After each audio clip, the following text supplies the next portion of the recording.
Hi ನಮಸ್ತೆ ಎಲ್ಲರಿಗೂ Kannada study hub YouTube ಚಾನಲ್ಗೆ ಸ್ವಾಗತ. ಸೊ ಇವತ್ತಿನ ಸೆಷನಲ್ಲಿ ನಾವೇ ನೋಡೋಣ ಅಂತ ಹೇಳಿದ್ರೆ ಆಗಸ್ಟ್ 13 ಥರ್ಡ್ ಶಿಫ್ಟಲ್ಲಿ ನಡೆದಿರ್ತಕ್ಕಂಥ RRB NTPC ಪರೀಕ್ಷೆಯ ವಿಶ್ಲೇಷಣೆಯನ್ನು ಈ ಒಂದು ಸೆಷನಲ್ಲಿ ನಾವು ಮಾಡೋಣ, ಸರಿನಾ? ಸೊ ಹಾಗಾದರೆ ಬನ್ನಿ ವಿಡಿಯೋನ ಸ್ಟಾರ್ಟ್ ಮಾಡೋಣ. ವಿಡಿಯೋ ಸ್ಟಾರ್ಟ್ ಮಾಡೋಕ್ಕಿಂತ ಮುಂಚೆ ವಿಡಿಯೋ ಕೊನೆವರೆಗೂ ನೋಡಿ ಅಂತ ಹೇಳ್ತಾ, ಹಾಗೆ ವಿಡಿಯೋ ಕೊನೆವರೆಗೂ ನೋಡಿದ ನಂತರ ವಿಡಿಯೋ ಇಷ್ಟ ಆದರೆ ಪ್ಲೀಸ್ ವಿಡಿಯೋನ ಲೈಕ್ ಮಾಡಿ, ಸಬ್ಸ್ಕ್ರೈಬ್ ಮಾಡಿ. ಇಫ್ ನಿಮಗೆ ವಿಡಿಯೋ ಇಷ್ಟ ಆಗಲಿಲ್ಲ ಅಂದರೆ ಆಬ್ವಿಯಸ್ಲಿ ಡಿಸ್ಲೈಕ್ ಮಾಡಿ ಅಂತ ಹೇಳ್ತಾ, ಹಾಗೆ ನಿಮಗೆ ಒಂದು ಮಾಹಿತಿಯನ್ನು ತಿಳಿಸಬೇಕಾಗಿತ್ತು ಮತ್ತು ಇನ್ನೊಂದು ಸಜೆಷನನ್ನು ಕೂಡ ಕೇಳಬೇಕಾಗಿತ್ತು, ಸರಿನಾ? ಸೊ ಏನು ಮಾಹಿತಿ ಅಂತಂದರೆ ನಿಮಗೆಲ್ಲರೂ ಕೂಡ ಗೊತ್ತಿರ್ಬೋದು, ಕೆಲವೊಬ್ಬರಿಗೆ 2 months ಬ್ಯಾಕ್ ನಾವು ಒಂದು ಫ್ರೀ ಬ್ಯಾಚ್ ಕೋರ್ಸ್ನ ಸ್ಟಾರ್ಟ್ ಮಾಡಿದ್ವಿ ಯೂಟ್ಯೂಬಲ್ಲಿ. ಸೊ ಆ ಫ್ರೀ ಬ್ಯಾಚ್ ಕೋರ್ಸಲ್ಲಿ ನಾವು ಆಲ್ರೆಡಿ ಹಿಸ್ಟ್ರಿಯ ಒಂದು 6 ಕ್ಲಾಸ್ಗಳನ್ನು ಕೂಡ ಕಂಪ್ಲೀಟ್ ಮಾಡಿದ್ವಿ. ಲೈಕ್ ಇವಾಗ ಹರಪ್ಪ ನಾಗರಿಕತೆ, ಅದಾದ ನಂತರ ಜನಪದಗಳು, ವೇದಗಳು, ಮತ್ತು ಬೌದ್ಧ ಧರ್ಮ, ಜೈನ ಧರ್ಮ, ಅದಾದ ನಂತರ ಮೌರ್ಯರ ಬಗ್ಗೆ, ಸರಿನಾ? ಈ ಕ್ಲಾಸ್ಗಳನ್ನು ನಾವು ಮಾಡಿದ್ವಿ.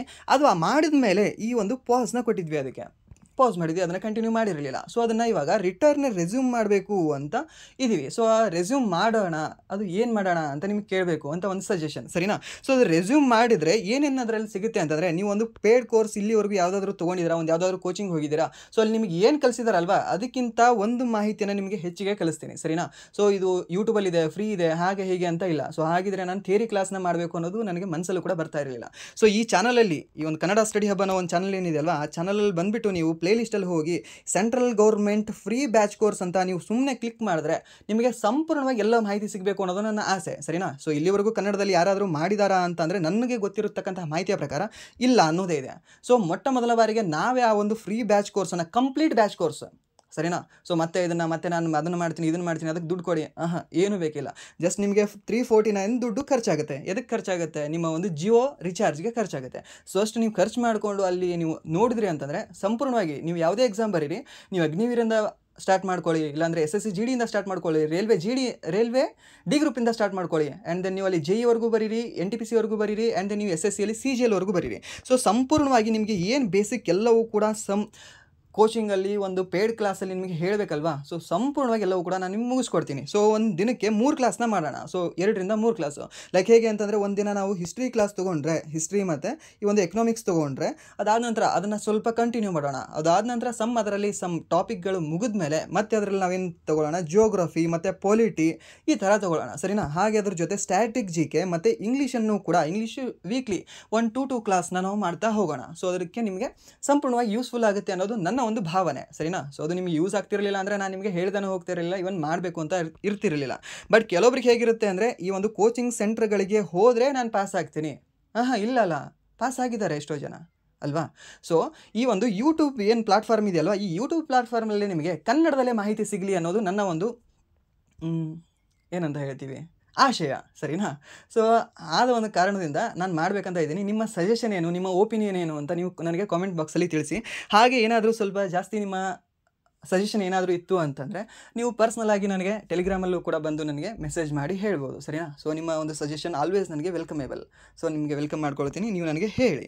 ಬಟ್ ಅದನ್ನು ಕೂಡ ನಾವು ಮಾಡಿ ಪ್ರತಿಯೊಬ್ಬರಿಗೂ ಕೂಡ ಯೂಸ್ಫುಲ್ ಆಗೋ ರೀತಿ ಮಾಡೋಣ ಅಂತ ನನ್ನ ಒಂದು ಒಪಿನಿಯನ್, ಸರಿನಾ? ಸೊ ಇದಕ್ಕೆ ನೀವು ಕಾಮೆಂಟ್ ಮಾಡಿ ಅಂತ ಹೇಳ್ತಾ, ಸೊ ಹಾಗಾದರೆ ಬನ್ನಿ ಇವಾಗ ಮೊದಲ ಪ್ರಶ್ನೆ ಏನಿದೆ ಅಂತ ನೋಡೋಣ. ಏನಿದೆ ಮೊದಲ ಪ್ರಶ್ನೆ? 2025ರ ಪಂಚಾಯಿತಿ ಪ್ರಗತಿ ಸೂಚ್ಯಂಕದಲ್ಲಿ ಯಾವ ರಾಜ್ಯಗಳು ಮೊದಲ ಮತ್ತು 2ನೇ ಸ್ಥಾನದಲ್ಲಿದ್ದಾವೆ ಅಂತ ಕೇಳಿದ್ದಾನೆ. ಸೊ ಪಂಚಾಯಿತಿ ಪ್ರಗತಿ ಸೂಚ್ಯಂಕದಲ್ಲಿ ಈ 2025ರಲ್ಲಿ ಬಿಡುಗಡೆ ಮಾಡಿರ್ತಕ್ಕಂಥ ಪಂಚಾಯಿತಿ ಪ್ರಗತಿ ಸೂಚ್ಯಂಕದಲ್ಲಿ ಮೊದಲ ಸ್ಥಾನದಲ್ಲಿ ಯಾವ ಒಂದು ರಾಜ್ಯ ಕಂಡುಬರುತ್ತೆ? ಗುಜರಾತ್ ರಾಜ್ಯ ಕಂಡುಬರುತ್ತೆ. ಹಾಗಾದರೆ 2ನೇ ರಾಜ್ಯ ಯಾವ್ದು ಕಂಡುಬರುತ್ತೆ? 2ನೇ ಸ್ಥಾನದಲ್ಲಿ 2ನೇ ಸ್ಥಾನ ಕಾಯ್ದಿರಿಸಿಕೊಂಡಿರ್ತಕ್ಕಂಥ ರಾಜ್ಯ ಯಾವುದು ಅಂದರೆ ತೆಲಂಗಾಣ ರಾಜ್ಯ, ಸರಿನಾ? ನೆನ್ಪಿಟ್ಕೊಳ್ಳಿ, ಕೇಳ್ಬೋದು, ನಿಮಗೆ ಕೇಳ್ತಾನೆ. ಆ್ಯಂಡ್ ದೆನ್ ಇದೇ ಒಂದು ತೆಲಂಗಾಣ ರಾಜ್ಯ ರೀಸೆಂಟಾಗಿ ನ್ಯೂಸಲ್ಲೂ ಕೂಡ ಇತ್ತಲ್ಲ, ಯಾವುದಕ್ಕೆ? ಅಂಗಾಂಗ ದಾನಗಳಲ್ಲಿ ಮೊಟ್ಟ ಮೊದಲ ಸ್ಥಾನದಲ್ಲಿರ್ತಕ್ಕಂತಹ ರಾಜ್ಯ ಯಾವುದು ಅಂತ ಕೇಳ್ತಾನೆ ನಿಮಗೆ, ಸರಿನಾ? ಸೊ ಅವಾಗ ನೀವು ಹೇಳಬೇಕಾಗುತ್ತೆ ಇದೇ ಒಂದು ತೆಲಂಗಾಣ ರಾಜ್ಯ ಅಂತ. ಸೊ ಟೋಟಲಿ 4.8% ಜನ ಏನಿದಾರಲ್ವಾ, ಅಂಗಾಂಗ ದಾನಕ್ಕೆ ಅವರು ರಿಜಿಸ್ಟರ್ ಮಾಡಿದ್ದಾರೆ. ಯಾವೊಂದು ರಾಜ್ಯದಲ್ಲಿ? ತೆಲಂಗಾಣ ರಾಜ್ಯದಲ್ಲಿ. ಬಟ್ ನಮ್ಮ ಕರ್ನಾಟಕದ ಕಂಪೇರ್ ಮಾಡಿದ್ರೆ ಅವರು ಫುಲ್ ಮುಂದೆ ಇದ್ದಾರೆ. ಸೊ ಆಲ್ಮೋಸ್ಟ್ ಯಾವೊಂದು ರಾಜ್ಯಗಳು ಕೂಡ ಅವ್ರ ಅಕ್ಕಪಕ್ಕನೂ ಕೂಡ ಇಲ್ಲ, ಸರಿನಾ? ಸೊ ಅಷ್ಟು ಅಂಗಾಂಗ ದಾನಗಳನ್ನು ಮಾಡಿದ್ದಾರೆ. ಸೊ ಒಂದು ಜೀವನದಲ್ಲಿ ನಾವು ಏನಾದರೂ ಒಳ್ಳೇದು ಮಾಡ್ತೀವಿ ಅಂದರೆ ಮತ್ತೊಬ್ಬರಿಗೆ ಒಳ್ಳೇದು ಮಾಡ್ತೀವಿ, ಸರಿನಾ? ಸತ್ ಮೇಲೂ ನಾವು ಏನಾದರೂ ಒಳ್ಳೇದು ಮಾಡಬೇಕು ಅಂದರೆ ಇದನ್ನು ಕೂಡ ಮಾಡಬೇಕು, ಒಂದು ಶಿಕ್ಷಣವನ್ನು ಕೊಡಬೇಕು, ಅದಾದ ನಂತರ ಒಂದು ಅಂಗಾಂಗ ದಾನವನ್ನು ಮಾಡಿ ಹೋಗಬೇಕು, ಸರಿನಾ? ಸೊ ನಾನೇನಾದರೂ ಡೆತ್ ಆದರೆ ನನ್ನ ಒಂದು ಬಾಡಿಯಲ್ಲಿರ್ತಕ್ಕಂಥ ಯಾವುದ್ಯಾವುದು ಪಾರ್ಟ್ಸ್ಗಳು ಉಪಯೋಗ ಆಗುತ್ತಲ್ವ, ಕಣ್ಣಾಗಿರಲಿ, ಸೊ ಕಣ್ಣುಗಳು ಸ್ವಲ್ಪ ನನಗೆ ಸ್ಪೆಕ್ಸ್ ಬಂದಿದೆ, ಬಟ್ ಆದರೂ ಕೂಡ ಅವ್ರ ಸ್ಪೆಕ್ಸ್ ತೊಗೊಳ್ಳಿ, ಅದನ್ನು ಕೊಡ್ತೀನಿ. ಆ್ಯಂಡ್ ದೆನ್ ಹೃದಯ ಆಗಿರಲಿ, ಕಿಡ್ನಿ ಆಗಿರಲಿ, ಆ್ಯಂಡ್ ದೆನ್ ಮತ್ತು ಲಂಗ್ಸ್ಗಳನ್ನು, ಸರಿನಾ? ಸೊ ಪ್ರತಿಯೊಂದನ್ನು ಕೂಡ ನಾನು ದಾನ ಮಾಡಿ ಹೋಗ್ತೀನಿ. ಹಾಗೆ ನೀವು ಕೂಡ ಇದನ್ನು ದಾನ ಮಾಡಿ, ಮತ್ತೊಬ್ಬರಿಗೆ ಅದು ಜೀವನ ಕೊಡುತ್ತೆ. ಹಾಗಾದರೆ ನೆಕ್ಸ್ಟ್ ಪ್ರಶ್ನೆ ಏನಿದೆ, ಇನ್ನೊಂದು ಇಲ್ಲಿ ಮಾಹಿತಿ ನಾವು ಹೇಳೋದಾದರೆ, ಈ ಪಂಚಾಯಿತಿ ಮೊಟ್ಟ ಮೊದಲ ಬಾರಿಗೆ ಯಾವೊಂದು ರಾಜ್ಯದಲ್ಲಿ ಪ್ರಾರಂಭವಾಯಿತು ಅಂತ ಕೇಳ್ಬೋದು ನಿಮಗೆ, ಸರಿನಾ? ಸೊ ಅವಾಗ ನೀವು ಹೇಳಬೇಕಾಗಿರೋದು ಯಾವುದು ಅಂತ ರಾಜಸ್ಥಾನ ರಾಜ್ಯ ಅಂತ. ಹಾಗಾದರೆ ಇನ್ನೊಂದು ಹೇಳ್ಬೋದಾ ನೀವು, ರಿಹರ್ಸಲ್ ರೂಪದಲ್ಲಿ ಅಥವಾ ಒಂದು ಜಸ್ಟ್ ಒಂದು ಎಕ್ಸ್ಪೆರಿಮೆಂಟ್ ರೂಪದಲ್ಲಿ ಯಾವ ಒಂದು ರಾಜ್ಯದಲ್ಲಿ ಪಂಚಾಯಿತಿಗಳನ್ನು ಎಕ್ಸ್ಪೆರಿಮೆಂಟ್ ಮಾಡಿದ್ರು ಅಂತ, ಇದನ್ನು ಸ್ಥಾಪನೆ ಇಲ್ಲಿ ಮಾಡಿದ್ರು ಓಕೆ, ಬಟ್ ಅಲ್ಲಿ ಸ್ಥಾಪನೆ ಮಾಡೋಕ್ಕಿಂತ ಮುಂಚೆ ಯಾವುದರಲ್ಲೋ ಒಂದು ರಾಜ್ಯದಲ್ಲಿ ಎಕ್ಸ್ಪೆರಿಮೆಂಟ್ ಕೂಡ ಮಾಡಿದ್ದಾರೆ. ಹೌದಾ, ಅದು ವರ್ಕ್ ಆಗುತ್ತಾ ಪಂಚಾಯಿತಿ ಅನ್ನೋದು? ಯಾವೊಂದು ರಾಜ್ಯದಲ್ಲಿ ಎಕ್ಸ್ಪೆರಿಮೆಂಟ್ ಮಾಡಿದ್ದಾರೆ ಅಂತ ಹೇಳ್ಬೋದಾ? ಯಾವೊಂದು ರಾಜ್ಯ? ಆಂಧ್ರ ಪ್ರದೇಶ ರಾಜ್ಯದಲ್ಲಿ ಮಾಡಿದ್ದಾರೆ ನೋಡಿ. ಸೊ ಈ ಒಂದು 1959 ಏನು ಇಲ್ಲಿ ರಾಜಸ್ಥಾನದಲ್ಲಿ ಪ್ರಾರಂಭ ಆಗುತ್ತೆ ಅಲ್ವಾ, ಅದಕ್ಕಿಂತ ಮುಂಚೆನೇ ಆಂಧ್ರ ಪ್ರದೇಶದಲ್ಲಿ ಅದನ್ನು ಟ್ರಯಲ್ ಮಾಡಿದ್ರು. ಸರಿನಾ? ಗೊತ್ತಿರಲಿ, ಕೇಳ್ಬೋದು, ಕೇಳ್ತಾನೆ. ಸೆಂಟ್ರಲ್ ಗೌರ್ಮೆಂಟಲ್ಲಿ ಆಲ್ರೆಡಿ ಕ್ವಶನ್ ಕೇಳಿದ್ದಾನೆ. ಆ್ಯಂಡ್ ದೆನ್ ನೆಕ್ಸ್ಟ್ ಪ್ರಶ್ನೆ ಏನಿದೆ ಅಂತ ನೋಡಿದ್ರೆ, ಅಧೀನ ನ್ಯಾಯಾಲಯಗಳ ಅಧಿಕಾರ ವ್ಯಾಪ್ತಿ ಯಾವ ವಿಷಯಗಳಿಗೆ ಸಂಬಂಧಿಸಿದೆ ಅಂತ ಕೇಳಿದ್ದಾನೆ. ಅಧೀನ ನ್ಯಾಯಾಲಯಗಳ ಅಧಿಕಾರ ವ್ಯಾಪ್ತಿ ಯಾವ ವಿಷಯಗಳಿಗೆ ಸಂಬಂಧ ಹೊಂದಿದೆ? ಅಧೀನ ನ್ಯಾಯಾಲಯಗಳ ಕೆಲಸದ ವ್ಯಾಪ್ತಿಯು ಮುಖ್ಯವಾಗಿ ಜಿಲ್ಲಾ ಮತ್ತು ಸ್ಥಳೀಯ ಮಟ್ಟದಲ್ಲಿ ಸಿವಿಲ್ ಮತ್ತು ಕ್ರಿಮಿನಲ್ ಪ್ರಕರಣಗಳಿಗೆ ಸಂಬಂಧಿಸಿದೆ. ಈ ನ್ಯಾಯಾಲಯಗಳು ರಾಜ್ಯದ ಹೈಕೋರ್ಟ್ನ ನಿಯಂತ್ರಣ ಮತ್ತು ಮೇಲ್ವಿಚಾರಣೆಯಲ್ಲಿ ಕಾರ್ಯವನ್ನು ನಿರ್ವಹಿಸ್ತವೆ ಮತ್ತು ಸ್ಥಳೀಯ ವಿವಾದಗಳು, ಆಸ್ತಿ ವಿಷಯಗಳು, ಕೌಟುಂಬಿಕ ವಿವಾದಗಳು ಮತ್ತು ಸಣ್ಣ ಕ್ರಿಮಿನಲ್ ಪ್ರಕರಣಗಳನ್ನು ಇತ್ಯರ್ಥಪಡಿಸುತ್ತವೆ. ಯಾವುದು? ಅಧೀನ ನ್ಯಾಯಾಲಯಗಳು ಅಂತ ಹೇಳ್ತೀವಿ, ಅಥವಾ ಜಿಲ್ಲಾ ನ್ಯಾಯಾಲಯಗಳು, ತಾಲೂಕು ನ್ಯಾಯಾಲಯಗಳು ಅಂತ ನಾವು ಹೇಳ್ತೀವಿ. ನೆನ್ಪಿಟ್ಕೊಳ್ಳಿ, ಕೇಳ್ಬೋದು. ಹಾಗಾದರೆ ಜಿಲ್ಲಾ ನ್ಯಾಯಾಲಯದ ನ್ಯಾಯಾಧೀಶರನ್ನು ನೇಮಕ ಮಾಡೋರು ಯಾರು ಅಂತ ಕೇಳಿದಾನೆ ಪ್ರಶ್ನೆ. ಸೊ ಅವ್ನು ಹೇಳಬೇಕಾಗುತ್ತೆ ರಾಜ್ಯಪಾಲರು ಅಂತ. ನಮ್ಮ ರಾಜ್ಯದ ರಾಜ್ಯಪಾಲರು ಈ ಹೈಕೋರ್ಟ್ನ ಮುಖ್ಯ ನ್ಯಾಯಮೂರ್ತಿಯೊಂದಿಗೆ ಸಮಾಲೋಚಿಸಿ ಅವರನ್ನು ನೇಮಕ ಮಾಡ್ತಾರೆ ಅಂತ ನಿಮಗೆ ಗೊತ್ತಿರಲಿ. ಸರಿನಾ? ಅದು ಕೂಡ ಇಂಪಾರ್ಟೆಂಟ್ ಇದೆ. ಆ್ಯಂಡ್ ದೆನ್ ನೆಕ್ಸ್ಟ್ ಪ್ರಶ್ನೆ ಏನಿದೆ ಅಂತಂದರೆ, ಮೌಂಟ್ ಎವರೆಸ್ಟ್ ಏರಿದ ಅತ್ಯಂತ ಕಿರಿಯ ವ್ಯಕ್ತಿ ಯಾರು ಅಂತ ಕೇಳಿದಾನೆ. ಸರಿನಾ? ಸೊ ಯಾರು ಅತ್ಯಂತ ಕಿರಿಯ ವ್ಯಕ್ತಿ? ಜೋರ್ಡಾನ್ ರೋಮೆರೋ ಅನ್ನೋ ವ್ಯಕ್ತಿ ಏನಿದಾರಲ್ವಾ, ಅತ್ಯಂತ ಕಿರಿಯ ವ್ಯಕ್ತಿಯಾಗಿದ್ದಾರೆ. ನಮ್ಮ ಭಾರತದವರಲ್ಲ. ಸರಿನಾ? ನಮ್ಮ ಭಾರತದವರಾದರೆ ನಾವು ಬೇರೆ ಹೇಳ್ತೀವಿ, ಬಟ್ ಇಲ್ಲಿ ಇಡೀ ಜಗತ್ತಿನಲ್ಲೇ ಮೌಂಟ್ ಎವರೆಸ್ಟನ್ನು ಏರ್ತಕ್ಕಂಥ ಅತ್ಯಂತ ಕಿರಿಯ ವ್ಯಕ್ತಿ ಯಾರು ಅಂದರೆ ಈ USA ದೇಶದ ಈ ಜೋರ್ಡಾನ್ ರೋಮೆರೋ ಅನ್ನೋರು. ಸರಿನಾ? ಸೊ ಇವರು ಏರಿದ್ದಾರೆ. ಆ್ಯಂಡ್ ದೆನ್ ನೆಕ್ಸ್ಟ್ ಪ್ರಶ್ನೆ ಏನಿದೆ ಅಂತ ನೋಡಿದ್ರೆ, ಕರ್ಮಯೋಗಿ ಅಪ್ಲಿಕೇಶನ್ ಅಧಿಕೃತ ಹೆಸರೇನು ಅಂತ ಕೇಳಿದ್ದಾನೆ. ಕರ್ಮಯೋಗಿ ಅಪ್ಲಿಕೇಶನ್ನ ಆ್ಯಪ್ನ ಅಧಿಕೃತ ಹೆಸರು ಏನಾಗಿದೆ? IGOT ಕರ್ಮಯೋಗಿ ಅನ್ನೋದಾಗಿದೆ. ಸರಿನಾ? IGOT ಫುಲ್ ಫಾರ್ಮ್ ಏನಾಗಿದೆ? ಇಂಟಿಗ್ರೇಟೆಡ್ ಗೌರ್ಮೆಂಟ್ ಆನ್ಲೈನ್ ತರಬೇತಿ ಕರ್ಮಯೋಗಿ ಅನ್ನೋದು. ಸರಿನಾ? ಇದು ಭಾರತ ಸರ್ಕಾರದ ಡಿಜಿಟಲ್ ವೇದಿಕೆಯಾಗಿದ್ದು ಸರ್ಕಾರಿ ನೌಕರರ ತರಬೇತಿ ಮತ್ತು ಸಾಮರ್ಥ್ಯ ವೃದ್ಧಿಗಾಗಿ ಪ್ರಾರಂಭಿಸಲಾಗಿದೆ. ಯಾವುದನ್ನು? IGOT ಕರ್ಮಯೋಗಿ ಅನ್ನೋದನ್ನು. ಸರಿನಾ? ನೆನ್ಪಿಟ್ಕೊಳ್ಳಿ, ಕೇಳ್ಬೋದು. ಇದ್ರ ಫುಲ್ ಫಾರ್ಮ್ ಕೂಡ ನಿಮಗೆ ಕೇಳ್ಬೋದು. ಆ್ಯಂಡ್ ದ ನೆಕ್ಸ್ಟ್ ಪ್ರಶ್ನೆ ಏನಿದೆ ಅಂತ ನೋಡಿದ್ರೆ, ಏಪ್ರಿಲ್ 2025 ಭಾರತ ಮತ್ತು ಪಾಕಿಸ್ತಾನ ನಡುವಿನ ಯಾವ ಒಪ್ಪಂದವನ್ನು ಅಮಾನತುಗೊಳಿಸಲಾಗಿತ್ತು? ಯಾವುದು ಅಮಾನತುಗೊಳಿಸ್ತಾರೆ ಅಂತಂದರೆ, ಈ ಒಂದು ಸಿಂಧೂ ನದಿಯ ಜಲ ಒಪ್ಪಂದ ಏನಿರುತ್ತಲ್ವಾ ಅದನ್ನು ಅಮಾನತುಗೊಳಿಸ್ತಾರೆ. ಸೊ ಹಾಗಾದರೆ ಸಿಂಧೂ ನದಿ ಜಲ ಒಪ್ಪಂದ ಯಾವಾಗಾಗಿದೆ? 1960ರಲ್ಲಿ ಈ ಒಂದು ಸಿಂಧೂ ನದಿ ಜಲ ಒಪ್ಪಂದ ಬಂದಿರುತ್ತೆ, ಮಾಡ್ಕೊಂಡಿರ್ತಾರೆ. ಯಾರು? ನಮ್ಮ ಭಾರತದ ಪ್ರಧಾನಮಂತ್ರಿ ಹಾಗೆ ಪಾಕಿಸ್ತಾನದ ಪ್ರಧಾನಮಂತ್ರಿ. ಸರಿನಾ? ಇದು ಕೂಡ ಗೊತ್ತಿರಲಿ ನಿಮಗೆ. ಈ ಶಿಫ್ಟಲ್ಲಿ ಇದನ್ನು ಕೇಳಿದ್ದಾನೆ, ರದ್ದು ಮಾಡಿರ್ತಕ್ಕಂಥದ್ದು ಕೇಳಿದ್ದಾನೆ ಅಂತಂದರೆ, ನೆಕ್ಸ್ಟ್ ಶಿಫ್ಟಲ್ಲಿ ನಿಮಗೆ ಯಾವಾಗ ಬಂದಿತ್ತು ಆ ಒಂದು ಸಿಂಧೂ ನದಿ ಜಲ ಒಪ್ಪಂದ ಅಂತ ಕೇಳ್ಬೋದು. ಸರಿನಾ? ಸೊ ಆ ಒಂದು ಜಲ ಒಪ್ಪಂದ ಯಾರು ಮಧ್ಯಸ್ಥಿಕೆಯಿಂದ ಬಂದ ಅಂತ ಕೂಡ ನಿಮಗೆ ಕೇಳ್ಬೋದು. ಯಾರು ಮಧ್ಯಸ್ಥಿಕೆ ತೊಗೊಂಡಿದ್ರು?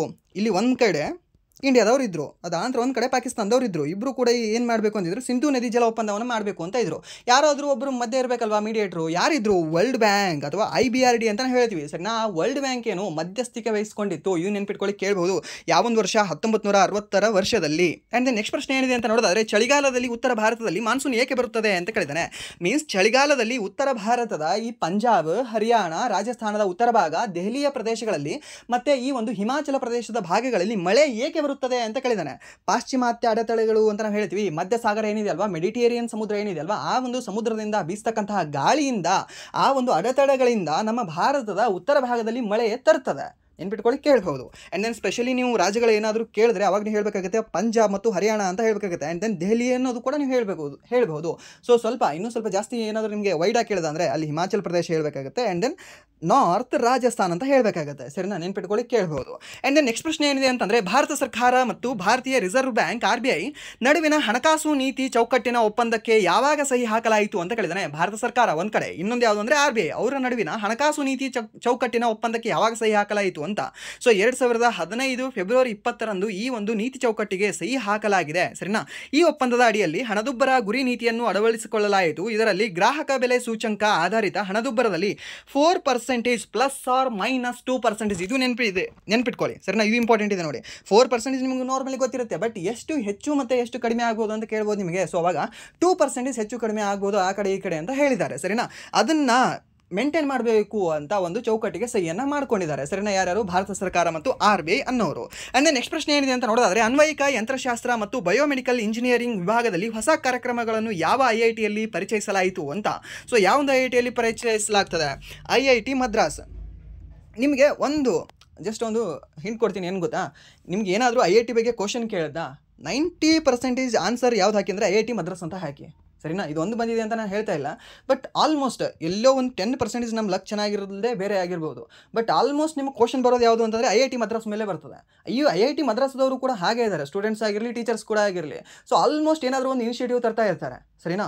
ಸೊ ಅದಕ್ಕೆ ಈ ಒಂದು IIT ಮದ್ರಾಸ್ ನಿಮಗೆ ಆನ್ಸರ್ ಗೊತ್ತಿದೆಯಾ, ಬೇರೆ ಯಾವುದಾದ್ರೂ ಇದೆಯಾ ಅಂತ ಓಕೆ ಹಾಕಿ, ಇಲ್ಲ ಅಂತಂದ್ರೆ ನಿಮಗೆ ಅದು ನೆಗೆಟಿವ್ ಆಗುತ್ತೆ ಅಂತ ಭಯ ಇದೆಯಾ ಓಕೆ ಬಿಟ್ಬಿಡಿ.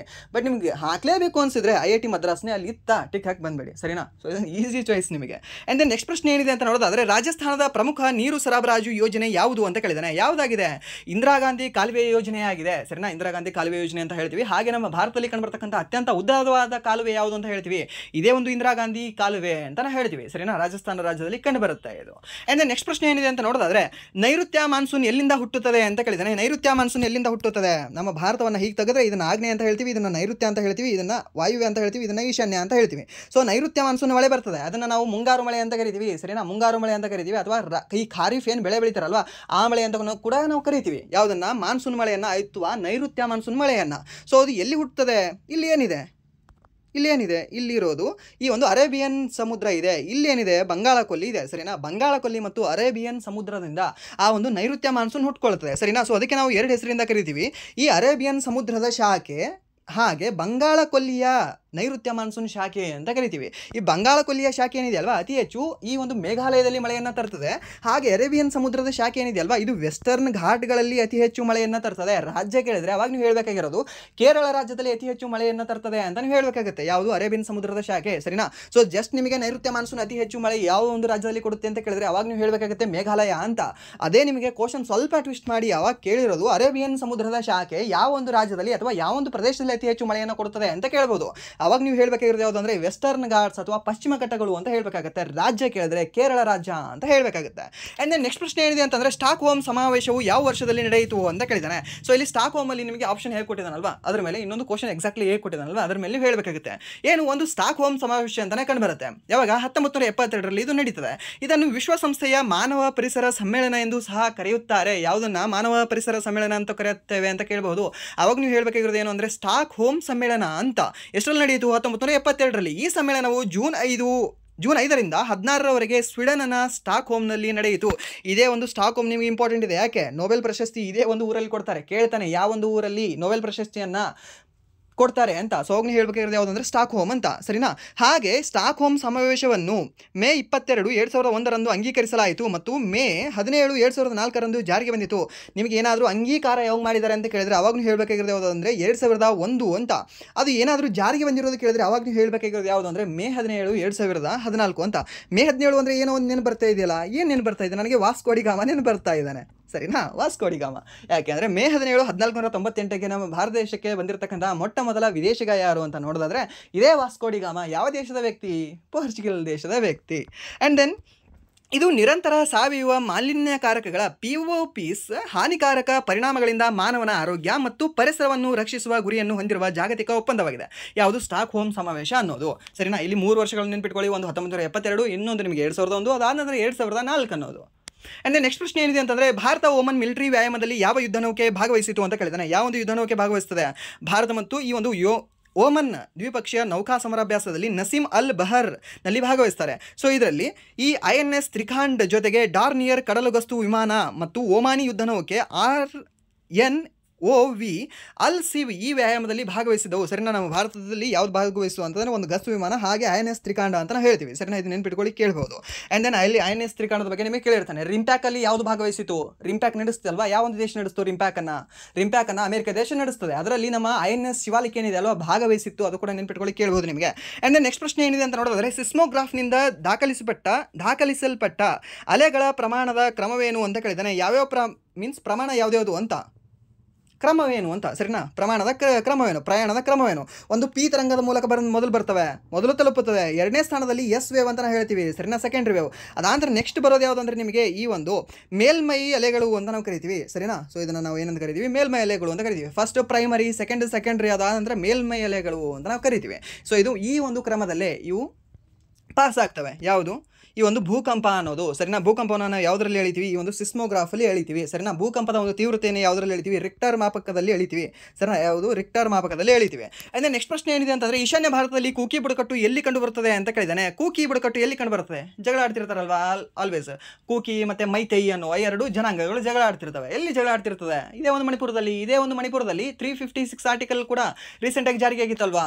ಮೀನ್ಸ್ ರಾಷ್ಟ್ರಪತಿ ಆಡಳಿತ ರೀಸೆಂಟಾಗಿ ಯಾವೊಂದು ರಾಜ್ಯದಲ್ಲಿ ಹೇರಿಕೆಯಾಗಿತ್ತು ಅಂತ ಕೇಳ್ಬೋದು. ಅವಾಗ ನೀವು ಹೇಳಬೇಕಾಗಿರೋದು ಯಾವುದು ಅಂದರೆ ಇದೇ ಒಂದು ಮಣಿಪುರ ಅಂತ ಹೇಳಬೇಕಾಗುತ್ತೆ. ಅದೇ ಒಂದು ಮಣಿಪುರದಲ್ಲಿ ಯಾಕೆ ಈ ಒಂದು ಕೂಕಿ ಮತ್ತು ಮೈತೆ ಅನ್ನುವ ಎರಡು ಜನಾಂಗಗಳು, ಎರಡು ಟ್ರೈಬ್ಗಳು ಹೊಡೆದಾಡ್ತಾ ಇದ್ದಾವೆ ಅಲ್ಲೇ ಸರಿನಾ. ಸೊ ಅಲ್ಲಿ BJP ಅವರಿಗೆ ಅದನ್ನು ಸಪ್ರೆಸ್ ಮಾಡೋಕ್ಕಾಗಲಿಲ್ಲ, ಹಾಗೆ ಅವ್ರ ಜೊತೆ ರಾಜಿ ಕೂಡ ಮಾಡೋಕ್ಕಾಗಲಿಲ್ಲ. ಸೊ ಅದಕ್ಕೆ ಅಲ್ಲಿನ ಒಬ್ಬ CM, BJPಯ CM ರಾಜೀನಾಮೆ ಕೊಟ್ಟು ರಾಷ್ಟ್ರಪತಿಯವರೇ ನೀವೇ ತೊಗೊಳ್ರಿ, ನೀವೇ ಇಲ್ಲಿ ಆರ್ಮಿನ ತೊಗೊಂಡು ಬಂದು ನೀವೇ ಇದ್ರೇನೋ ಕಡಿಮೆ ಮಾಡಿರಿಪ್ಪ, ನಮಗೆ ಆಗ್ತಿಲ್ಲ ಅಂತ ರಾಜೀನಾಮೆ ಕೊಟ್ಟು ಇಳಿದು ಬಿಟ್ರು ಸರಿನಾ. ಸೊ ಅವರಿಗೆ ಆಗಲಿಲ್ಲ, ಅಲ್ಲಿ ನೀಗಲಿಲ್ಲ.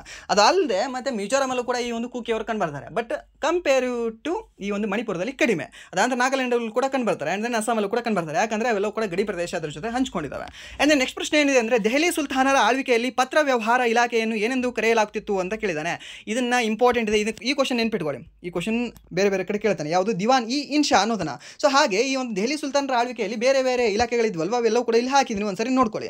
ಈ ಧಾರ್ಮಿಕ ಮತ್ತು ದತ್ತಿ ಇಲಾಖೆಯನ್ನು ಏನಂತ ಕರೀತಾ ಇದ್ರು, ದಿವಾನ್ ಇ ಸದರ್ ಅಂತ ಕರೀತಾ ಇದ್ರು ಸರಿನಾ. ಯಾವುದು ಧಾರ್ಮಿಕ ದತ್ತಿ ಇಲಾಖೆ, ದಿವಾನ್ ಇ ಸದರ್ ಸರಿನಾ. ಸದರಿ ಸಾಲಿನಲ್ಲಿ ನೀವು ನಿಂತು ಈ ಧಾರ್ಮಿಕ ಮತ್ತು ದೇವಸ್ಥಾನಗಳಲ್ಲಿ ನೀವು ದೇವರ ದರ್ಶನವನ್ನು ಪಡ್ಕೊಳ್ಬೇಕು. ಅದಕ್ಕೆ ಈ ಒಂದು ಸದರ್ ಅನ್ನೋದು ನೆನ್ಪಿಟ್ಕೊಳ್ಳಿ. ಸರದಿ ಸಾಲಿನಲ್ಲಿ ಅಥವಾ ಸದರ್ ಸಾಲಿನಲ್ಲಿ ಅಂತ ನೆನ್ಪಿಟ್ಕೊಳ್ಳಿ, ಉಳಿತದೆ.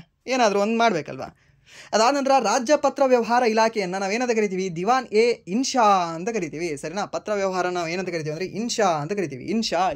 ಇನ್ಶಾ ಯಾವುದು ಪತ್ರ ವ್ಯವಹಾರ, ಯಾವೊಂದು ಸಮಯದಲ್ಲಿ, ದೆಹಲಿ ಸುಲ್ತಾನರ ಸಮಯದಲ್ಲಿ. ಅದಾದ ನಂತರ ಗುಪ್ತಚರ ಇಲಾಖೆಯನ್ನು ನಾವೇನಂತ ಕರಿತಿದ್ವಿ, ಬರೀದ್ ಎ ಮುಮಾಲಿಕ್ ಎನ್ನುವ ಒಂದು ಸಂಸ್ಥೆಯನ್ನು ನಾವು ಗುಪ್ತಚರ ಇಲಾಖೆ ಅಂತ ನಾವು ಮೆನ್ಷನ್ನ ಮಾಡ್ತೀವಿ. ಯಾವ ಒಂದು ಸಮಯದಲ್ಲಿ, ಈ ಒಂದು ದೆಹಲಿ ಸುಲ್ತಾನರ ಸಮಯದಲ್ಲಿ ಸರಿನಾ. ಯಾವುದು ಬರೀದ್ ಎ ಮುಮಾಲಿಕ್ ಎನ್ನುವ ಒಂದು ಸಂಸ್ಥೆ, ಒಂದು ಇಲಾಖೆ. ಆ್ಯಂಡ್ ದೆನ್ ನ್ಯಾಯಾಂಗ ಇಲಾಖೆಯನ್ನು ಖಾಜಿ ಎ ಮುಮಾಲಿಕ್ ಅಂತ ಕರಿತೀವಿ ಸರಿನಾ. ಖಾಜಿ ಅಂತ ಏನಿದೆ ಅಲ್ವಾ, ಖಾಜಿ ಅನ್ನೋ ಒಂದು ವರ್ಡ್ ಏನು ಹೇಳುತ್ತೆ, ನ್ಯಾಯಾಂಗದ ಬಗ್ಗೆ ಹೇಳುತ್ತೆ ಸರಿನಾ. ಸೊ ಖಾಜಿ ಅನ್ನೋದನ್ನು ನಾವೇನಂತ ಹೇಳ್ತೀವಿ, ಈ ಒಂದು ನ್ಯಾಯಾಂಗ ಇಲಾಖೆ ಆಗಿದೆ ಅಂತ ಹೇಳ್ತೀವಿ. ಬರೀದಿ ಎ ಮುಮಾಲಿಕ್ ಅನ್ನೋದು ಗುಪ್ತಚರ ಇಲಾಖೆಯಾಗಿದೆ ಅಂತ ಹೇಳ್ತೀವಿ. ಅದಾದ ನಂತರ ಹಣಕಾಸು ಇಲಾಖೆಗೆ ನಾವೇನಂತ ಕರಿತಿದ್ವಿ, ದಿವಾನ್ ಎ ವಜೀರ್ ಅಂತ ಕರಿತಿದ್ವಿ ಸರಿನಾ. ವಜೀರ್ ಸ್ವಲ್ಪ ದುಡ್ಡು ಕೊಡೋ, ಹಣಕಾಸು ಕೊಡೋ, ಹಣಕಾಸು ಇಲಾಖೆ ಆಗಿದೆ. ಆ್ಯಂಡ್ ದೆನ್ ಕಂದಾಯ ಇಲಾಖೆ, ಕಂದಾಯ ದಿವಾನ್ ಎ ಮಾಲ್ ಸರಿನಾ.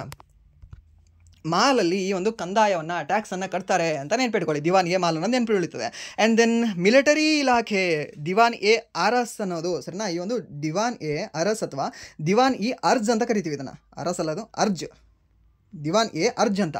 ಈ ದಿವಾನ್ ಎ ಅರ್ಜ್ ಅನ್ನೋದು ಮಿಲಿಟರಿ ಇಲಾಖೆ ಆಗಿತ್ತು. ಇದನ್ನು ಪ್ರಾರಂಭ ಮಾಡಿದವರು ಯಾರು, ಗಿಯಾಸುದ್ದೀನ್ ಬಲ್ಬನ್ ಅನ್ನೋನು ಪ್ರಾರಂಭ ಮಾಡಿದ್ದ ಸರಿನಾ.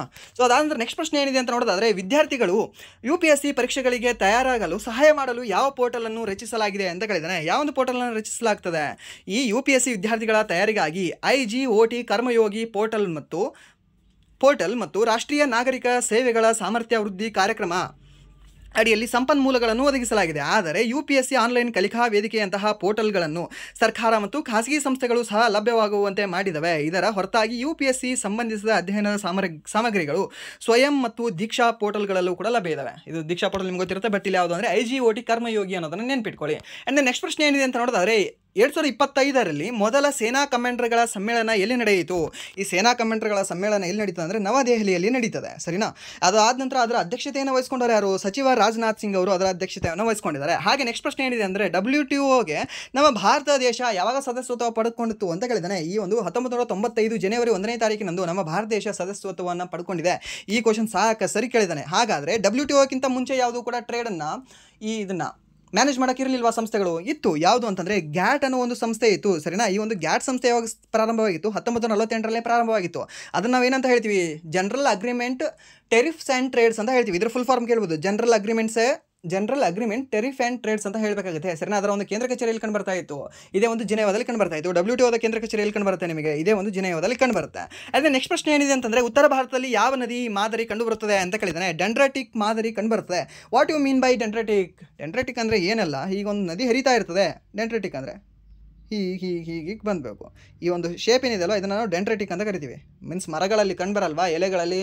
ಅದಾದ ನಂತರ ಈ ಒಂದು ಕೊಂಬೆಗಳು ಏನಿದಾವಲ್ವಾ, ಕೊಂಬೆಗಳನ್ನು ನಾವು ಮಾದರಿ ಏನಂತ ಕರಿತೀವಿ, ಡೆಂಡ್ರೈಟಿಕ್ ಮಾಡೆಲ್ ಅಂತ ಕರಿತೀವಿ ತಾನೆ. ಸೊ ಅದೇ ಒಂದು ಡೆಂಡ್ರೈಟಿಕ್ ಮಾಡೆಲ್ ಅಂತ ಹೇಳ್ತೀವಿ. ಸೊ ಹಾಗೆ ಡೆಂಡ್ರೈಟಿಕ್ ಮಾಡೆಲ್ ಕೂಡ ಕಂಡುಬರ್ತದೆ ಉತ್ತರ ಭಾರತದಲ್ಲಿ. ಹಾಗೆ ಈ ಒಂದು ಪ್ಯಾರಲಲ್ ಕೂಡ ಕಂಡುಬರ್ತವೆ, ಸಮಾನಾಂತರ ನದಿ ಶ್ರೇಣಿಗಳು ಕೂಡ ಕಂಡುಬರ್ತವೆ. ಇಲ್ಲಿ ನಮ್ಮ ಕರ್ನಾಟಕದಲ್ಲಿ ಯಾವ್ಯಾವ್ದು ಕಂಡುಬರ್ತವೆ ಹೇಳ್ಬೋದಾ? ಡೆಂಡ್ರೈಟಿಕ್ ಕೂಡ ಕಂಡುಬರುತ್ತೆ, ಸಮಾನಾಂತರ ಕೂಡ ಕಂಡುಬರುತ್ತೆ. ಡೆಂಡ್ರೈಟಿಕ್ ಎಲ್ಲಿ? ಈ ಒಂದು ಕೃಷ್ಣಾ ನದಿ ಏನಿದೆಯಲ್ವಾ, ಕೃಷ್ಣಾ ನದಿಗೆ ಭೀಮಾ ನದಿ ಬಂದು ಸೇರ್ತದೆ. ಆ್ಯಂಡ್ ದೆನ್ ಮಲಪ್ರಭಾ, ಘಟಪ್ರಭಾ, ಅದಾಂದ್ರೆ ತುಂಗಭದ್ರಾ, ಮೂಸಿ, ಸರಿನಾ, ಇವೆಲ್ಲವೂ ಕೂಡ ಬಂದು ನದಿ ಸೇರ್ತಾವಲ್ವಾ. ಸೊ ಇದು ಏನಾಗುತ್ತೆ, ಡೆಂಡ್ರೈಟಿಕ್ ಮಾದರಿ ಆಗುತ್ತೆ. ಅದಾದ್ರೆ ನೀವು ಪಶ್ಚಿಮಕ್ಕೆ ಹರಿತಕ್ಕಂಥ ನದಿಗಳು ನೋಡ್ಕೊಳ್ಳಿ ನೀವು. ಯಾವುದು? ಈ ಒಂದು ಕಾಳಿ ನದಿ ಆಗಿರಲಿ, ಶರಾವತಿ ನದಿ ಆಗಿರಲಿ, ಮತ್ತು ಯಾವ್ದು ಕಂಡು ಬರುತ್ತೆ ನಿಮಗೆ, ನೇತ್ರಾವತಿ ನದಿ ಆಗಿರಲಿ. ಸೊ ಎಲ್ಲವೂ ಕೂಡ ಸಮಾನಾಂತರವಾಗಿ ಹರಿತಿದ್ದಾವೆ. ಸರ್ ಇಲ್ಲ ಸರ್, ಅದಕ್ಕೂ ಕೂಡ ಚಿಕ್ಕ ಪುಟ್ಟ ಉಪನದಿಗಳಿದ್ದಾವೆ ಅಂತಲೇ ಹೇಳ್ಬೋದು. ಇದ್ದಾವೆ, ಬಟ್ ಕಂಪೇರಿಟಿವ್ ಟು ಈ ಕೃಷ್ಣಾ ನದಿಗೆ ಭೀಮಾ ಏನಿದೆ ಅಲ್ವಾ ಅಷ್ಟುದ್ದ, ಅದಾದ ನಂತರ ಈ ಒಂದು ಘಟಪ್ರಭಾ ಏನಿದೆ ಅಲ್ವಾ ಅಷ್ಟುದ್ದ ಇಲ್ಲ ಅಲ್ವಾ. ಸೊ ಅದಕ್ಕೆ ನಾವು ಇದನ್ನು ಏನಂತ ಕರಿತೀವಿ ಅಂದರೆ ಸಮಾನಾಂತರ ನದಿ ವ್ಯವಸ್ಥೆ ಅಂತ ಕರಿತೀವಿ. ಸರಿನಾ, ನೆನ್ಪಿಟ್ಕೊಳ್ಳಿ, ಕೇಳ್ಬೋದು ನಿಮಗೆ. ಇನ್ನೊಂದು ರೇಡಿಯಲ್ ರಿವರ್ ಸಿಸ್ಟಮ್ ಅಂತ ಕೂಡ ಕಂಡುಬರುತ್ತೆ. ಸಾರಿ, ನಮ್ಮ ಕರ್ನಾಟಕದಲ್ಲಿ 2 ಕಂಡುಬರಲ್ಲ, 3 ಕಂಡುಬರ್ತವೆ. ರೇಡಿಯಲ್ ರಿವರ್ ಸಿಸ್ಟಮ್ ಯಾವುದು? ವೃತ್ತಾಕಾರ ನದಿ ವ್ಯವಸ್ಥೆ ಅಂತ ನಾವು ಹೇಳ್ಬೋದು ಅದನ್ನು. ಎಲ್ಲಿ ಅಂತಂದರೆ ಈ ಒಂದು ನಂದಿ ಬೆಟ್ಟದಲ್ಲಿ ಏನಿದೆ ಅಲ್ವಾ, ನಂದಿ ಬೆಟ್ಟದ ನದಿ ವ್ಯವಸ್ಥೆಯನ್ನು ನಾವು ವೃತ್ತಾಕಾರ ನದಿ ವ್ಯವಸ್ಥೆ ಅಂತ ಕೂಡ ಕರಿತೀವಿ. ಸರಿನಾ, ಅದು ಕೂಡ ನೆನ್ಪಿಟ್ಕೊಳ್ಳಿ, ಕೇಳ್ಬೋದು ನಿಮಗೆ. ಅದಾದ್ರೆ ಅಲ್ಲಿ ಉತ್ತರ ಭಾರತದಲ್ಲಿ ಅಮರಕಂಟಕ ಏನು ನದಿ ವ್ಯವಸ್ಥೆ ಇದೆ ಅಲ್ವಾ, ಅದನ್ನು ಕೂಡ ನಾವು ಈ ಒಂದು ರೇಡಿಯಲ್ ರಿವರ್ ಸಿಸ್ಟಮ್ ಅಂತ ಕರಿತೀವಿ. ಸರಿನಾ, ನಮ್ಮ ಭಾರತ ದೇಶದಲ್ಲಿ ಟೋಟಲಿ 3 ಟೈಪ್ಸ್ ಬರ್ತವೆ ನದಿ ವ್ಯವಸ್ಥೆಗಳು. ಆ್ಯಂಡ್ ನೆಕ್ಸ್ಟ್ ಪ್ರಶ್ನೆ ಏನಿದೆ ಅಂತ ನೋಡಿದ್ರೆ, ಪಂಜಾಬ್ನಲ್ಲಿ ಮಣ್ಣಿನ ಸವಕಳಿಗೆ ಮುಖ್ಯ ಕಾರಣವೇನು? ಅತಿ ಹೆಚ್ಚು ನೀರು ಬಿಟ್ಟರು, ಮೀನ್ಸ್ ಅತಿ ಹೆಚ್ಚು ನೀರಾವರಿ ಆಯಿತು. ಸೊ ಅದಕ್ಕೆ ಅಲ್ಲಿ ಮಣ್ಣಿನ ಸವಕಳಿ ಆಗಿದೆ. ಆ್ಯಂಡ್ ನೆಕ್ಸ್ಟ್ ಪ್ರಶ್ನೆ ಏನಿದೆ ಅಂತಂದರೆ, ಬೋಸ್ ಐನ್ಸ್ಟೈನ್ ಕಂಡನ್ಸೇಟ್ ಸ್ಥಿತಿಯನ್ನು ಮೊದಲು ರಚಿಸಲಾಯಿತು. ಸರಿನಾ, ವಸ್ತುವಿನ 5ನೇ ಸ್ಥಿತಿ ಅಂತ ನಾವು ಕರಿತೀವಲ್ವ ಇದನ್ನು. ಸೊ ಆ ಒಂದು ಯಾವ ಅಂಶದಿಂದ ಇದನ್ನು ಬಳಸಿ ತಯಾರು ಮಾಡಲಾಯಿತು ಅಂತ ಕೇಳಿದ್ದಾನೆ. ಯಾವ ಒಂದು ಅಂಶದಿಂದ? ರೂಬಿಡಿಯಂ ಅಂಶದಿಂದ ಇದನ್ನು ನಾವು ತಯಾರನ್ನು ಮಾಡಿದ್ದೀವಿ. ಆ್ಯಂಡ್ ನೆಕ್ಸ್ಟ್ ಪ್ರಶ್ನೆ ಏನಿದೆ ಅಂತಂದರೆ, ಬೌದ್ಧ ಧರ್ಮ ಗ್ರಂಥದ ಯಾವ ಪುಸ್ತಕವನ್ನು ಅವರ ಗೀತಾ ಎಂದು ಕರೆಯಲಾಗುತ್ತದೆ? ಮೀನ್ಸ್ ಹಿಂದೂಗಳ ಗೀತೆ ಯಾವುದು? ಭಗವದ್ಗೀತಾ. ಹಾಗೆ ಬೌದ್ಧರ ಗೀತಾ ಅಂತ ನಾವು ಯಾವುದನ್ನು ಕರಿತೀವಿ? ಧಮ್ಮ ಪದವನ್ನು ನಾವು ಬೌದ್ಧರ ಗೀತಾ ಅಂತ ಕರಿತೀವಿ. ಆ್ಯಂಡ್ ನೆಕ್ಸ್ಟ್ ಪ್ರಶ್ನೆ ಏನಿದೆ ಅಂತ ನೋಡಿದ್ರೆ, ವಿಂಡೋಸ್ ಸ್ಟಾರ್ಟ್ ಮೆನು ತೆರೆಯಲು ಶಾರ್ಟ್ ಕೀ ಯಾವುದು ಅಂತ ಕೇಳಿದ್ದಾನೆ. ಈ ವಿಂಡೋಸ್ ಕೀಯನ್ನು ಹಿಡ್ಕೊಂಡು ಅದಾದ ನಂತರ ಕೀನ ನಾವು ಪ್ರೆಸ್ ಮಾಡಿದ್ರೆ ವಿಂಡೋಸ್ ಓಪನ್ ಆಗುತ್ತೆ, ಸ್ಟಾರ್ಟ್ ಮೆನು ಓಪನ್ ಆಗುತ್ತೆ. ಸರಿನಾ. ಆ್ಯಂಡ್ ನೆಕ್ಸ್ಟ್ ಪ್ರಶ್ನೆ ಏನಿದೆ ಅಂತಂದರೆ, ಕಂಟ್ರೋಲ್ ಎಸ್ ಅನ್ನು ನೀವು ಪದೇ ಒತ್ತಿದಾಗ ಏನಾಗುತ್ತದೆ? ಪದೇ ಸೇವ್ ಆಗುತ್ತೆ. ಸರಿನಾ, ಬೇರೆ ಸೇವ್ ಆಗಲ್ಲ, ಅದೇ ಸೇವ್ ಆಗ್ತಾ ಇರುತ್ತೆ. ಏನಾದರೂ ಮತ್ತೆ ಅದನ್ನು ಟೈಪ್ ಮಾಡೋದು, ಏನಾದರೂ ಅದರಲ್ಲಿ ಫೋಟೋ ಆ್ಯಡ್ ಮಾಡೋದು, ಏನಾದರೂ ನೀವು ಎಕ್ಸ್ಟ್ರಾ ಮಾಡಿರಲಿಲ್ಲ ಅಂದರೆ ಅದೇ ಇರುತ್ತೆ. ಸರಿನಾ, ಇಲ್ಲ ಅಂತಂದರೆ ಮತ್ತೆ ಅಲ್ಟರ್ನೇಟ್ ಆಗಿ ಹೊಸದಾಗಿ ಸೇವ್ ಆಗುತ್ತೆ. ಆ್ಯಂಡ್ ನೆಕ್ಸ್ಟ್ ಪ್ರಶ್ನೆ ಏನಿದೆ ಅಂತಂದರೆ, ಯಾರನ್ನಾದರೂ ದುಡಿಯುವಂತೆ ಒತ್ತಾಯಿಸಿದಾಗ ಯಾವ ಹಕ್ಕು ಅನ್ವಯಿಸುತ್ತದೆ? ಸರಿನಾ, ಯಾವ ಒಂದು ಬಲವಂತದ ದುಡಿಮೆಯ ಬಗ್ಗೆ ಹೇಳ್ತಕ್ಕಂಥ ಒಂದು ವಿಧಿ ಯಾವುದು ಅಂತ ಕೇಳಿದ್ದಾನೆ. ಯಾವುದು ವಿಧಿ? 23ನೇ ವಿಧಿ ಏನಿದೆಲ್ವಾ, ಇದು ಶೋಷಣೆಯ ವಿರುದ್ಧ, ಮೀನ್ಸ್ ಬಲವಂತದ ದುಡಿಮೆಯ ವಿರುದ್ಧ ಇರತಕ್ಕಂಥ ಒಂದು ವಿಧಿಯಾಗಿದೆ ಇದು. ಸರಿನಾ, ಮಾಡುವಂಗಿಲ್ಲ ಅಂತ ಹೇಳ್ತಾರೆ. ಹಾಗೆ ಬಾಲಕಾರ್ಮಿಕರ ದುಡಿಮೆಯನ್ನು ನಿಷೇಧಿಸ್ತಕ್ಕಂಥ ಒಂದು ವಿಧಿ ಯಾವುದು ಅಂತ ಕೇಳ್ತಾನೆ. ಅವಾಗ ನೀವು ಹೇಳಬೇಕಾಗಿರೋದು ಯಾವುದು ಅಂದರೆ 24ನೇ ವಿಧಿ ಅನ್ನೋದು. ಆ್ಯಂಡ್ ನೆಕ್ಸ್ಟ್ ಪ್ರಶ್ನೆ ಏನಿದೆ ಅಂತಂದರೆ, ಪ್ರಸ್ತುತ ಆಸ್ತಿ ಹಕ್ಕನ್ನು ಯಾವ ವಿಧಿಯ ಅಡಿಯಲ್ಲಿ ಇರಿಸಲಾಗಿದೆ? ಯಾವ ಒಂದು ವಿಧಿಯ ಅಡಿಯಲ್ಲಿ ಇರಿಸಲಾಗಿದೆ? ಇದು ಕೂಡ ಸಾಕಷ್ಟು ರಿಪೀಟೆಡ್ ಕ್ವಶನ್. ಇದು 300A ವಿಧಿಯಲ್ಲಿ ಇರಿಸಲಾಗಿದೆ. ಸರಿನಾ, ಹಾಗಾದರೆ ಮೊದಲೆಲ್ಲಿತ್ತು? 31ನೇ ವಿಧಿಯಲ್ಲಿ ಕಂಡುಬರ್ತಾ ಇತ್ತು. ಆ್ಯಂಡ್ ದೆನ್ 19F ವಿಧಿಯಲ್ಲಿ ಕಂಡುಬರ್ತಾ ಇತ್ತು. ಆ್ಯಂಡ್ ದೆನ್ ನೆಕ್ಸ್ಟ್ ಪ್ರಶ್ನೆ ಏನಿದೆ ಅಂತಂದರೆ, ಭಾರತದಲ್ಲಿ ಯಾವ ರಾಜ್ಯವು ತನ್ನ ಮೊದಲ AI ಆಧಾರಿತ ನೈಜ ಸಮಯದ ಅರಣ್ಯ ಎಚ್ಚರಿಕೆ ವ್ಯವಸ್ಥೆಯನ್ನು ಪ್ರಾರಂಭಿಸಿದೆ ಅಂತ ಕೇಳಿದ್ದಾನೆ. ಸೊ ಯಾವ ಒಂದು ರಾಜ್ಯ ಪ್ರಾರಂಭಿಸಿದೆ? ನಮ್ಮ ಮಧ್ಯಪ್ರದೇಶ ರಾಜ್ಯ ಪ್ರಾರಂಭಿಸಿದೆ. ಆ್ಯಂಡ್ ದೆನ್ ಡಚ್ಚರು ಮೊದಲ ತಮ್ಮ ಕಾರ್ಖಾನೆಯನ್ನು ಎಲ್ಲಿ ತೆರೆದರು ಅಂತ ಕೇಳಿದರೆ, ಈ ಒಂದು 1605ರಲ್ಲಿ ಮಸುಲಿಪಟ್ಟಣಂ ಅಥವಾ ಈ ಒಂದು ಆಂಧ್ರ ಪ್ರದೇಶದ ಮಚಲಿಪಟ್ಟಣಂ ಎಂಬ ಒಂದು ಪ್ರದೇಶದಲ್ಲಿ ಅವರು ಮೊದಲ ಕಾರ್ಖಾನೆಯನ್ನು ತೆರೆದರು. ಅದಾದ ನಂತರ 1610ರಲ್ಲಿ ಪುಲಿಕಾಟ್ನಲ್ಲಿ, 1616ರಲ್ಲಿ ಸೂರತ್ನಲ್ಲಿ, 1641ರಲ್ಲಿ ಭೀಮ್ಲಿಪಟ್ಟಣಂದಲ್ಲಿ, 1653ರಲ್ಲಿ ಚಿನ್ಸೂರಾದಲ್ಲೂ ಕೂಡ ಕಾರ್ಖಾನೆಗಳನ್ನು ಅವರು ಸ್ಥಾಪಿಸಿದ್ದರು. ಯಾರು ಅಂದರೆ ಡಚ್ಚರು. ಅಂದರೆ ನೆಕ್ಸ್ಟ್ ಪ್ರಶ್ನೆ ಏನಿದೆ ಅಂತ ನೋಡೋದಾದರೆ, NRHM ಯಾವಾಗ ಪ್ರಾರಂಭವಾಯಿತು ಅಂತ ಕೇಳಿದ್ದಾನೆ. ಸರಿನಾ, ನ್ಯಾಷನಲ್ ರೂರಲ್ ಹೆಲ್ತ್ ಮಿಷನ್ ಅಂತ ನಾವು ಹೇಳ್ತೀವಿ. ರಾಷ್ಟ್ರೀಯ ಗ್ರಾಮೀಣ ಆರೋಗ್ಯ ಮಿಷನ್ ಯಾವಾಗ ಪ್ರಾರಂಭವಾಗಿದೆ? 2005ರಲ್ಲಿ ಪ್ರಾರಂಭವಾಗಿದೆ. ಸರಿನಾ, ಗೊತ್ತಿರೋ ಕೇಳ್ಬೋದು. RTI ಯಾವಾಗ ಪ್ರಾರಂಭವಾಗಿದೆ? ಇದೇ 2005ರಲ್ಲಿ ಪ್ರಾರಂಭವಾಗಿದೆ. ಆ್ಯಂಡ್ ದೆನ್ ನೆಕ್ಸ್ಟ್ ಇದಕ್ಕೆ ಯಾವುದಕ್ಕೆ ತಂದರು ಇದನ್ನು? ಈ ಅಭಿಯಾನದ ಅಡಿಯಲ್ಲಿ ಜನನಿ ಸುರಕ್ಷಾ ಯೋಜನೆ, ಮೊಬೈಲ್ ಆರೋಗ್ಯ ಘಟಕಗಳು ಮತ್ತು ಆಶಾ ಕಾರ್ಯಕರ್ತ ಯೋಜನೆಯಂತಹ ಉಪಕ್ರಮಗಳನ್ನು ಪ್ರಾರಂಭಿಸಲಾಯಿತು. ಇದು ಇಂಪಾರ್ಟೆಂಟ್ ಇದೆ ನೋಡಿ. ಜನನಿ ಸುರಕ್ಷಾ ಯೋಜನೆ ಇದೆ ಅಲ್ವಾ, ಸಾಕಷ್ಟು ಸರಿ ಕೇಳಿದ್ದಾನೆ ಇದನ್ನು ಕೂಡ. ಆ್ಯಂಡ್ ದೆನ್ ಈ ಆಶಾ ಕಾರ್ಯಕರ್ತ ಯೋಜನೆ ಯಾವಾಗ ಪ್ರಾರಂಭವಾಯಿತು ಅಂತ ಕೂಡ ಕೇಳಿದ್ದಾನೆ. ಸೆಂಟ್ರಲ್ ಗೌರ್ಮೆಂಟ್ ಯಾವುದು?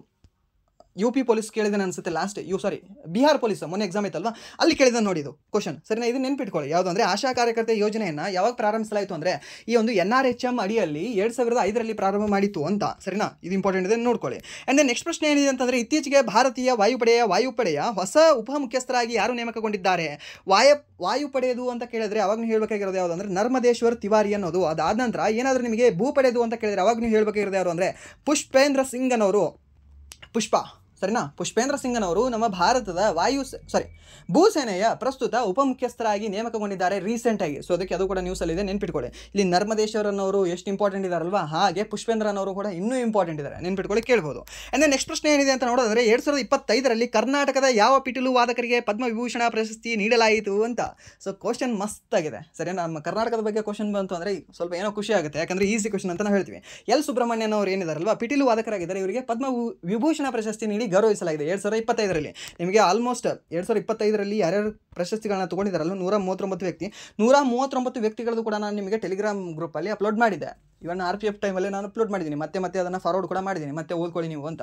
ಸೊ ನೀವು ಟೆಲಿಗ್ರಾಮ್ ಗ್ರೂಪ್ಗೆ ಜಾಯ್ನ್ ಆಗಿ ಅಲ್ಲಿ ನೋಡ್ಕೊಳ್ಳಿ, ಸರಿನಾ. ಇಲ್ಲ ಅಂತ ಟೆಲಿಗ್ರಾಮ್ ಗ್ರೂಪ್ಗೆ ಜಾಯ್ನ್ ಆಗೋಕ್ಕೆ ಇಷ್ಟ ಅಲ್ವಾ, ಓಕೆ, ಬೇಡ, ನಾನು ಏನು ಹೇಳ್ತಿದ್ದೀನಲ್ವ ಅದನ್ನು ನೀವು ಗೂಗಲ್ ಮಾಡ್ಕೊಳ್ಳಿ. ಗೂಗಲ್ ಮಾಡಿಕೊಂಡು ಅಲ್ಲಿ ಇದನ್ನು ನೀವು ಕನ್ನಡದಲ್ಲಿ ಟ್ರಾನ್ಸ್ಲೇಟ್ ಮಾಡ್ಕೊಂಡು ಒಂದ್ಸರಿ ಓದಿ. ಅಲ್ಲಿ ಮರಣೋತ್ತರವಾಗಿ ಯಾರ್ಯಾರು ಕೊಟ್ಟಿದ್ದಾರಲ್ವ ಅವ್ರು ಇಂಪಾರ್ಟೆಂಟ್ ಆಗ್ತಾರೆ, ಮುಂದಿನ ವರ್ಷ ಕೊಡೋವರೆಗೂ ಇಂಪಾರ್ಟೆಂಟ್ ಆಗ್ತಾರೆ. ಹಾಗೆ ಈ ಒಂದು ವಾದಕರು ಏನಿದಾರಲ್ವ ಅವ್ರು ಇಂಪಾರ್ಟೆಂಟ್ ಆಗ್ತಾರೆ. ಹಾಗೆ ಯಾರಾದರೂ ಅವರು ನಮ್ಮ ಭಾರತ ದೇಶ ಬಿಟ್ಟು ಬೇರೆಯವರು ಮೀನ್ಸ್ ವಿದೇಶಿಗರಿಗೆ ಏನಾದರೂ ಈ ಒಂದು ಪದ್ಮ ಪ್ರಶಸ್ತಿ ಕೊಟ್ಟಿದ್ದಾರಾ ಅವರು ಕೂಡ ಇಂಪಾರ್ಟೆಂಟ್ ಆಗ್ತಾರೆ, ಅವರುಗಳನ್ನು ನೋಡ್ಕೊಳ್ಳಿ, ನಿಮಗೆ ಕೇಳ್ತಾನೆ, ಸರಿನಾ. ಆ್ಯಂಡ್ ನೆಕ್ಸ್ಟ್ ಪ್ರಶ್ನೆ ಏನಿದೆ ಅಂತ ನೋಡೋದಾದರೆ ಚಂದೇಲ ರಾಜವಂಶದ ಯಾವ ರಾಜನು ಕಂಧಾರಿಯ ಮಹಾದೇವಾಲಯವನ್ನು ನಿರ್ಮಿಸಿದರು ಅಂತ ಕೇಳಿದ್ದಾನೆ. ಚಂಡೇಲ ರಾಜವಂಶ ನಿರ್ಮಿಸಿದರೆ ಅಂತ ಆಲ್ರೆಡಿ ಕೇಳಿದಾನೆ ಇವಾಗ ಎಷ್ಟೋ ಸರಿ, ಯಾವೊಂದು ರಾಜವಂಶ ನಿರ್ಮಿಸಿದೆ, ಯಾವೊಂದು ರಾಜವಂಶ ಅಂತ. ಬಟ್ ರಾಜ ಯಾರು ಗುರು ಅಂತವೇ ಕೇಳಿದ್ದಾರೆ. ಯಾರು ರಾಜ? ವಿದ್ಯಾಧರ ರಾಜ, ಸರಿನಾ. ವಿದ್ಯೆ ಜಾಸ್ತಿ ಇತ್ತು, ಅದಕ್ಕೆ ಚಂದೇಲ ರಾಜವಂಶದ ಈ ವಿದ್ಯಾಧರ ರಾಜ ಕಂಧಾರಿಯ ಮಹಾದೇವಾಲಯವನ್ನು ಮಧ್ಯಪ್ರದೇಶ ರಾಜ್ಯದಲ್ಲಿ ಕಟ್ಟಿಸಿದ್ದಾರೆ, ಸರಿನಾ. ಇದು ಯಾರಿಗೆ ಅರ್ಪಿತವಾಗಿದೆ? ಶಿವ ದೇವರಿಗೆ ಅರ್ಪಿತವಾಗಿದೆ, ಸರಿನಾ. ಶಿವನೋ ವಿಷ್ಣುನೋ ಮತ್ತೆ ಯಾರು ಅಂತ ಕೇಳ್ಬೋದು ನಿಮಗೆ. ಅವಾಗ ನೀವು ಹೇಳಬೇಕಾಗಿರೋದು ಯಾವುದು ಅಂದರೆ ಶಿವನಿಗೆ ಅರ್ಪಿತವಾಗಿರ್ತಕ್ಕಂಥ ಒಂದು ದೇವಸ್ಥಾನವಾಗಿದೆ, ಸರಿನಾ. ಆ್ಯಂಡ್ ನೆಕ್ಸ್ಟ್ ಪ್ರಶ್ನೆ ಏನಿದೆ ಅಂತಂದರೆ ಇನ್ನೊಂದು ಖಜುರೋಹಾದ ಜೈನ ದೇವಾಲಯಗಳನ್ನು ಯಾವ ಆಡಳಿತಗಾರರು ನಿರ್ಮಿಸಿದರು ಅಂತ ಕೇಳ್ಬೋದು. ಅವಾಗ ಅದನ್ನು ಕೂಡ ನಿಮಗೆ ಯಾವುದು ಹೇಳಬೇಕು ಅಂದರೆ ಇದೇ ಒಂದು ಚಂಡೇಲ ವಂಶಸ್ಥರು ನಿರ್ಮಿಸಿದರು ಅಂತ. ಆ್ಯಂಡ್ ನೆಕ್ಸ್ಟ್ ಪ್ರಶ್ನೆ ಈ ಒಂದು ಕ್ಲಾಸಿನ ಸೆಕೆಂಡ್ ಪ್ರಶ್ನೆ ಯಾವುದು ಅಂತಂದರೆ ವರ್ಧನ ರಾಜವಂಶ ಯಾವ ಹೆಸರಿನಿಂದ ಪ್ರಸಿದ್ಧವಾಗಿದೆ ಅಂತ ಕೇಳಿದ್ದಾನೆ. ಪುಷ್ಪಭೂತಿ ವಂಶ ಅಂತ ಕರಿತೀವಿ. ಇದು ಎಷ್ಟನೇ ಒಂದು ಶತಮಾನದಲ್ಲಿ ಸ್ಥಾಪನೆ ಆಯಿತು? 6ನೇ ಶತಮಾನದಲ್ಲಿ, ಕ್ರಿಸ್ತಶಕ 6ನೇ ಶತಮಾನದಲ್ಲಿ ಈ ಒಂದು ವಂಶ ಸ್ಥಾಪನೆ ಆಗುತ್ತೆ. ಹರ್ಷವರ್ಧನ, ಪ್ರಭಾಕರ ವರ್ಧನ, ರಾಜವರ್ಧನ ಮತ್ತು ಪ್ರಭಾವತಿ, ಸರಿನಾ. ಅವರೆಲ್ಲರೂ ಕೂಡ ಕಂಡುಬರೋದು ಯಾವುದು ಅಂದರೆ ಇದೇ ಒಂದು ಪುಷ್ಪಭೂತಿ ವಂಶ ಅಥವಾ ವರ್ಧನ ರಾಜವಂಶ ಅಂತ ಹೇಳ್ತೀವಿ. ಅವ್ರ ರಾಜಧಾನಿ ಯಾವುದಾಗಿತ್ತು? ಕನೌಜ್ ಆಗಿತ್ತು. ಆ್ಯಂಡ್ ನೆಕ್ಸ್ಟ್ ಪ್ರಶ್ನೆ ಈ ಕ್ಲಾಸಿನ ಒಂದು ಕೊನೆಯ ಪ್ರಶ್ನೆ ಏನು ಅಂತಂದರೆ JD ವ್ಯಾನ್ಸ್ ಅಮೆರಿಕದ ಯಾವ ಸಾಮಾನ್ಯ ಸಂಖ್ಯೆಯ ಉಪಾಧ್ಯಕ್ಷರಾಗಿದ್ದಾರೆ ಅಂತ ಕೇಳಿದ್ದಾನೆ. 50ನೇ ಉಪಾಧ್ಯಕ್ಷರು JD ವ್ಯಾನ್ಸ್. ಹಾಗೆ 47ನೇ ಅಧ್ಯಕ್ಷರು ಡೊನಾಲ್ಡ್ ಟ್ರಂಪ್ ಅವರು, ಸರಿನಾ. ಎಷ್ಟನೇ ಅಧ್ಯಕ್ಷರು ಅಂತ ಕೇಳ್ಬೋದು? 47ನೇ ಅಧ್ಯಕ್ಷರು ಡೊನಾಲ್ಡ್ ಟ್ರಂಪ್. 46ನೇ ಅಧ್ಯಕ್ಷರು ಜೋ ಬೈಡನ್ ಅಂತ ನಾವು ಹೇಳ್ತೀವಿ. ಹಾಗಾದರೆ 49ನೇ ಉಪಾಧ್ಯಕ್ಷ ಯಾರು? ಕಮಲಾ ಹ್ಯಾರಿಸ್, ಸರಿನಾ. ಅದು ಕೂಡ ಇಂಪಾರ್ಟೆಂಟ್ ಇದೆ, ನೆನ್ಪಿಟ್ಕೊಳ್ಳಿ. ಆ್ಯಂಡ್ ದೆನ್ ಇದಾಗಿತ್ತು ಇಲ್ಲಿಯವರೆಗೆ RRB NTPC ಅಂಡರ್ ಗ್ರಾಜುಯೇಟ್ ಎಕ್ಸಾಮಿನ ಪ್ರಶ್ನೆ ಪತ್ರಿಕೆಯ ಅನಲೈಸಿಸ್. ಸೊ ಇಲ್ಲಿವರೆಗೂ ವಿಡಿಯೋ ನೋಡೋದಕ್ಕಾಗಿ ಫಸ್ಟ್ ಆಫ್ ಆಲ್ ಧನ್ಯವಾದಗಳು. ಹಾಗೆ ಇಲ್ಲಿವರೆಗೂ ವಿಡಿಯೋ ನೋಡಿ ಏನಾದರೂ ನಿಮಗೆ ವಿಡಿಯೋ ಇಷ್ಟ ಆಗಿದ್ರೆ ಪ್ಲೀಸ್ ವಿಡಿಯೋನ ಲೈಕ್ ಮಾಡಿ, ಸಬ್ಸ್ಕ್ರೈಬ್ ಮಾಡಿ, ಹಾಗೆ ನಿಮ್ಮ ಫ್ರೆಂಡ್ಸ್ಗೂ ಕೂಡ ಶೇರ್ ಮಾಡಿ ಅಂತ ಹೇಳ್ತಾ, ಹಾಗೆ ನಾನು ನಿಮಗೆ ಮೊದಲೇ ಹೇಳಿದ್ದೆ ಅಲ್ವಾ ಅದು ಫ್ರೀ ಬ್ಯಾಚ್ ಕೋರ್ಸ್ ಬಗ್ಗೆ. ಸೊ ಅದ್ರ ಬಗ್ಗೆ ನಿಮ್ಮ ಕಾಮೆಂಟನ್ನು ಪ್ಲೀಸ್ ಡ್ರಾಪ್ ಮಾಡಿ ಅಂತ ಹೇಳ್ತಾ, ನಿಮ್ಮ ಒಂದು ಅನಿಸಿಕೆಯನ್ನು ಹೇಳಿ. ನೀವು ನೋಡ್ತೀರಾ, ನೀವು ಏನಾದರೂ ನಿಮಗೆ ಅದು ನೆಸಸರಿ ಇದೆ, ನಿಮಗೆ ಉಪಯೋಗ ಆಗುತ್ತೆ ಅಂತಂದರೆ ನಾನು ನಿಮಗೆ ಮಾಡಿಕೊಡೋಕ್ಕೆ ಸಿದ್ಧ ಇದ್ದೀನಿ, ಸರಿನಾ. ಸೊ ಇವಾಗ ball is on your court. ಇವಾಗ ನಿಮ್ಮ ಉತ್ತರ ನಾನು ಕಾಯ್ತಾ ಇರ್ತೀನಿ, ಸರಿನಾ. So thank you so much.